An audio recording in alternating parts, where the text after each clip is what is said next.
El despliegue de tropas rusas en la frontera con Ucrania y la falta de consenso entre el presidente Vladimir Putin y los líderes miembros de la OTAN son la gasolina que está a punto de prender la mecha de un conflicto que lleva años latiendo.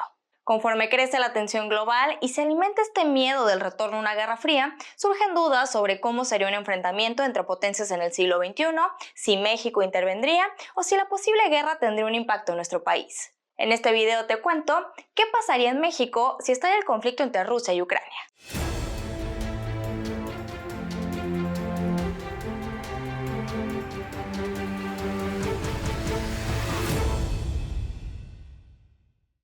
Primero, un poco de contexto. Para entender el conflicto tenemos que hablar de la OTAN. La Organización del Tratado del Atlántico Norte es una alianza militar que se formó en 1949. Las naciones fundadoras fueron Canadá, Estados Unidos, Bélgica, Francia, Italia, Luxemburgo, Países Bajos, Portugal, Reino Unido, Noruega, Islandia y Dinamarca. Originalmente su objetivo era contrarrestar la amenaza de la expansión de la URSS en Europa tras la Segunda Guerra Mundial, pero ahora sus miembros tienen el compromiso de ayudar a sus compañeros en caso de sufrir un ataque armado. Con el paso del tiempo, algunas repúblicas exsoviéticas como Estonia, Letonia y Lituania se han integrado a la OTAN provocando el disgusto del Kremlin, y ahora Ucrania, otra nación exsoviética que por cierto es una de las herederas del arsenal nuclear de la antigua URSS, quiere unirse a la organización, petición que ha despertado la ira de Putin.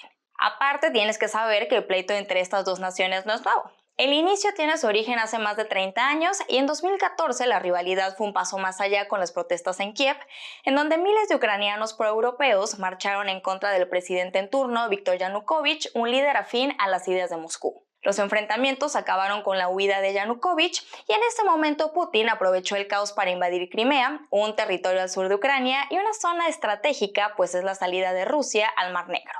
Ahora, ¿qué ha pasado en los últimos meses? Ucrania insiste en entrar a la OTAN y Putin está muy molesto.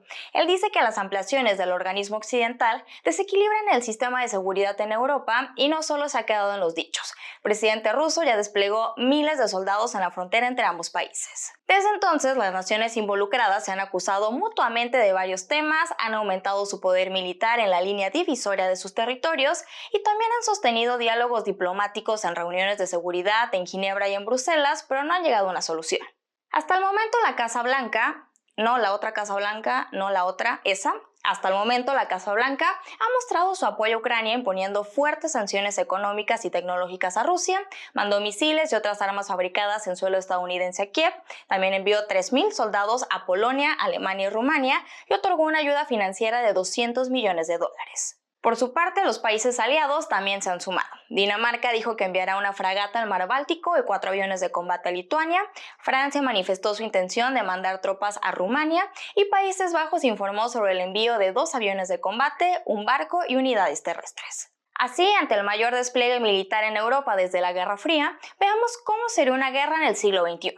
El modo de combate y planificación de cada país es distinto, por lo tanto es imposible abordar un tema tan complejo en un solo video, pero podemos darnos una idea en términos muy generales. De acuerdo con Megan Owens, investigadora asociada del Instituto Internacional para Estudios Estratégicos, la batalla entre naciones desarrolladas sería tanto militar como tecnológica. O sea, ante cualquier acción hostil habrían ataques cibernéticos masivos e intentos de cegar al enemigo destruyendo sus comunicaciones, incluyendo satélites y cables submarinos que transmiten datos. Según Franz Stefan Gady, especialista de guerras futuras, porque sí, eso ya es un trabajo, si se ponen en marcha estas estrategias no solo se verían afectados los ejércitos, sino las sociedades en general, pues dejarían de funcionar los teléfonos celulares, el internet e incluso el abastecimiento de gasolina y la distribución de alimentos estarían en desequilibrio.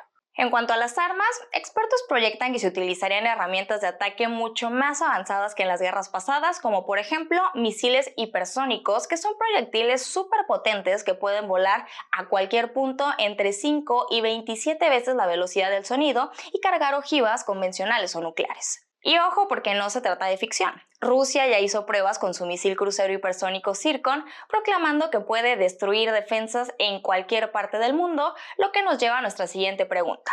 Si Rusia puede llegar a cualquier parte del mundo, ¿cómo pinta México en esta historia? El gobierno del presidente Andrés Manuel López Obrador se sumó a la discusión sobre la crisis internacional en el Consejo de Seguridad de la ONU.